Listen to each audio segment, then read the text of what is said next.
la nomination de l'ancien ambassadeur Simon Karam, ancien ambassadeur du Liban à Washington, à la tête de la délégation libanaise dans le cadre du mécanisme.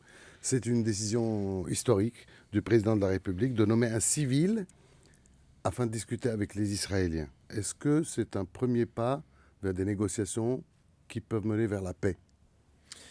Premièrement, il faudrait déjà qualifier la décision de courageuse. C'est une décision très courageuse de la part de notre président, évidemment qui a été épaulée par la deuxième et la troisième présidence aussi, et que c'est un énorme pas pour récupérer la souveraineté du Liban. Que ça ramène, que la finalité soit la paix. La finalité est toujours la paix dans n'importe quelle négociation.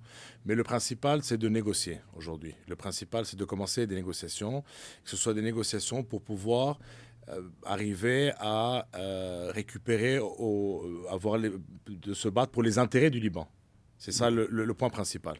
Mais il faudrait noter on va dire, le caractère très courageux de cette initiative qui devait être prise. Et tout le monde a salué cette décision. Tout à l'heure, l'ambassadeur américain, le nouvel ambassadeur américain, Michel Issa, a salué le courage du Liban et d'Israël en engageant le dialogue.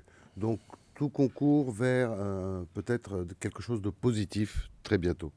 De toute manière, il faut commencer à avoir un dialogue, il faut commencer à négocier, il faut voir où ça peut aboutir.